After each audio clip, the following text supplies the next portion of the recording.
ನುಗ್ಗೆ ಸೊಪ್ಪನ್ನು ಆಗಿಂದಾಗಿ ನಮ್ಮ ಅಡುಗೆಗಳಲ್ಲಿ ಉಪಯೋಗಿಸ್ಕೊಳ್ಬೋದು. ಕ್ಯಾಲ್ಸಿಯಮ್ಮು, ಕಬ್ಬಿಣಾಂಶ ಮತ್ತು ರೋಗ ನಿರೋಧಕ ಶಕ್ತಿ ಹೆಚ್ಚಾಗಿರೋದ್ರಿಂದ ಈ ಥರ ಗೊಜ್ಜು, ಸಾಂಬಾರು, ತಂಬುಳಿ, ದೋಸೆ, ಚಟ್ನಿ ಪುಡಿ ಯಾವ ಥರ ಆಗುತ್ತೋ ಎಲ್ಲ ಥರ ಮಾಡಿಕೊಂಡು ಉಪಯೋಗಿಸ್ಕೊಳ್ಬೋದು.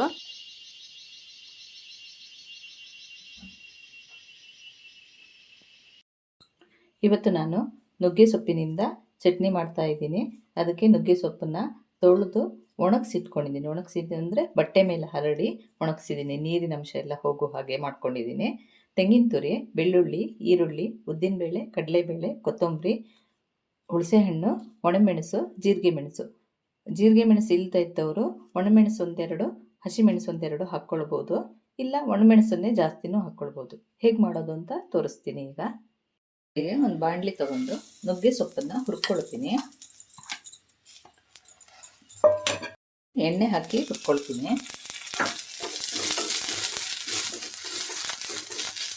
ಹೀಗೆ ಸಪ್ರೇಟಾಗಿ ಹುರ್ಕೊಳ್ಳೋದ್ರಿಂದ ಇದು ಚೆನ್ನಾಗಿ ಹುರಿಯುತ್ತೆ. ಆವಾಗ ಕಹಿ ಅಂಶ ಜಾಸ್ತಿ ಬರೋಲ್ಲ ಚಟ್ನಿಯಲ್ಲಿ. ಚೆನ್ನಾಗಿ ಹುರ್ಕೊಂಡ್ಬಿಟ್ರೆ ಎಲ್ಲ ಪದಾರ್ಥದ ಜೊತೆ ಒಟ್ಟಿಗೆ ಹುರಿದ್ರೆ ಇದು ಕ್ಲೀನಾಗಿ ಹುರಿದಿರಲ್ಲ ಅಲ್ವಾ, ಆವಾಗ ಕಹಿ ಅಂಶ ಸ್ವಲ್ಪ ಜಾಸ್ತಿ ಗೊತ್ತಾಗುತ್ತೆ ಚಟ್ನಿಯಲ್ಲಿ. ಅದಕ್ಕೆ ನಾನು ಸಪ್ರೇಟಾಗಿ ಹುರ್ಕೊಳ್ತಾ ಇದ್ದೀನಿ.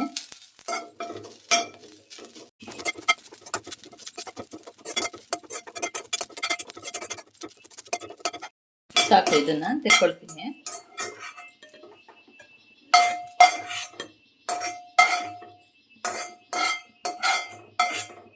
ಇದೇ ಬಾಣಲಿಗೆ ಕಡಲೆಬೇಳೆ 1 ಸ್ಪೂನು, ಉದ್ದಿನಬೇಳೆ 1 ಸ್ಪೂನು, ಕೊತ್ತಂಬರಿ ಒಂದು ಅರ್ಧ ಸ್ಪೂನು, ಚೂರು ಎಣ್ಣೆ ಹಾಕಿ ಹುರ್ಕೊಳ್ತೀನಿ.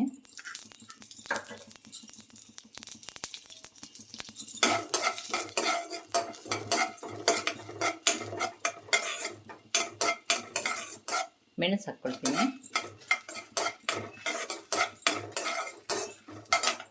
ಜೀರಿಗೆ ಮೆಣಸು ಹಾಕ್ಕೊಳ್ತೀನಿ. ಇದು ನಾನು ಖಾರಕ್ಕೆ ಹಾಕ್ಕೊಳ್ತಾ ಇರೋದು ಜೀರಿಗೆ ಮೆಣಸನ್ನು.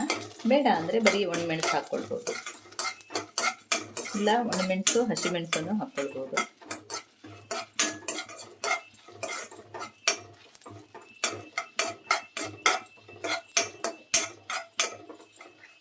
ಮೀಡಿಯಂ ಫ್ಲೇಮಲ್ಲಿ ಹುರ್ಕೊಳ್ಬೇಕು.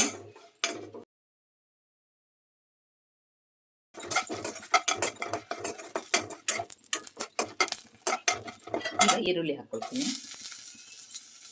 ಕಡಲೆಬೇಳೆ, ಉದ್ದಿನಬೇಳೆ ಸ್ವಲ್ಪ ಕೆಂಪಗಾದ್ಮೇಲೆ ಹಾಕ್ಕೊಳ್ಬೇಕು. ಬೆಳ್ಳುಳ್ಳಿನ ಹಾಕ್ಕೊಳ್ತೀನಿ.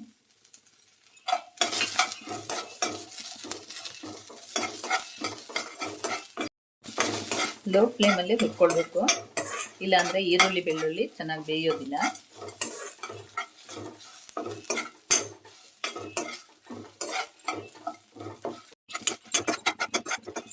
ಈಗ ಇದಕ್ಕೆ ಹುರಿದಿರೋ ನುಗ್ಗೆ ಸೊಪ್ಪನ್ನು ಹಾಕ್ಕೊಳ್ತೀನಿ.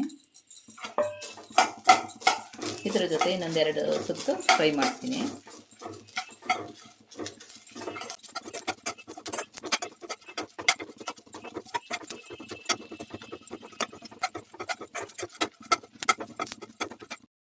ಸಾಕು, ಇದು ಹುರಿದಾಗಿದೆ. ಸ್ಟವ್ ಆಫ್ ಮಾಡ್ಕೊಳ್ತೀನಿ. ಹುಣಸೆ ಹಣ್ಣು ಹಾಕ್ಕೊಳ್ತೀನಿ.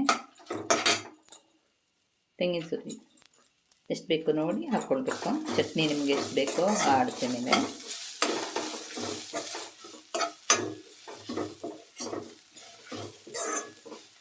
ಇದು ತಣ್ಣಗಾದ್ಮೇಲೆ ರುಬ್ಕೊಳ್ತೀನಿ. ಈಗ ಇದನ್ನು ರುಬ್ಬಿ ತಗೊಳ್ತೀನಿ.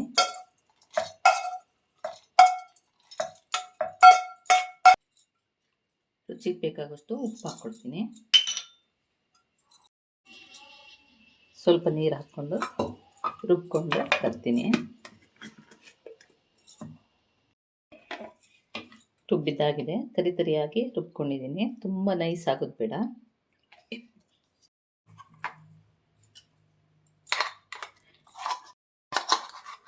ಈ ಕ್ರಮದಲ್ಲಿ ನುಗ್ಗೆ ಸೊಪ್ಪಿನ ಚಟ್ನಿ ಮಾಡಿಕೊಂಡ್ರೆ ಒಂಚೂರು ಕಹಿ ಬರಲ್ಲ, ನುಗ್ಗೆ ಸೊಪ್ಪು ಅಂತಲೂ ಗೊತ್ತಾಗಲ್ಲ, ಅಷ್ಟು ಟೇಸ್ಟಾಗಿರುತ್ತೆ. ದೋಸೆಗೆ, ರೊಟ್ಟಿಗೆ, ಅನ್ನಕ್ಕೆ ಎಲ್ಲದಕ್ಕೂ ಉಪಯೋಗಿಸ್ಕೊಳ್ಬೋದು. ತುಂಬ ಚೆನ್ನಾಗಿರುತ್ತೆ. ಇದಕ್ಕೀಗ ಒಂದು ಒಗ್ಗರಣೆ ಮಾಡ್ತೀನಿ. ಒಗ್ಗರಣೆಗೆ ಎಣ್ಣೆ ಹಾಕ್ಕೊಳ್ತೀನಿ. ಸ್ವಲ್ಪ ಸಾಕು. ಮೆಣಸು, ಚೂರು ಉದ್ದಿನಬೇಳೆ, ಸಾಸಿವೆ, ಜೀರಿಗೆ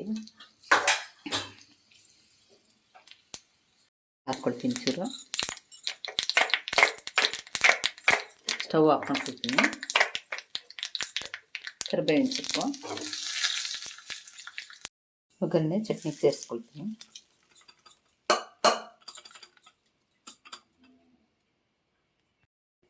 ಬಿಸಿ ಬಿಸಿ ಅನ್ನಕ್ಕೆ ಚಟ್ನಿ ಕಲಸಿ ತಿನ್ನಲಿಕ್ಕೆ ತುಂಬ ಚೆನ್ನಾಗಿರುತ್ತೆ. ಇವತ್ತು ನಾನು ನುಗ್ಗೆ ಸೊಪ್ಪಿನ ಚಟ್ನಿ ಮಾಡೋದು ಹೇಗೆ ಅಂತ ತೋರಿಸಿದ್ದೀನಿ. ಈ ವಿಡಿಯೋ ನಿಮಗೆ ಇಷ್ಟ ಆದಲ್ಲಿ ಲೈಕು, ಶೇರು, ಕಮೆಂಟ್ಗಳನ್ನು ಮಾಡಿ. ಸಬ್ಸ್ಕ್ರೈಬ್ ಮಾಡದೇ ಇರೋರು ಸಬ್ಸ್ಕ್ರೈಬ್ ಮಾಡಿ. Thank you.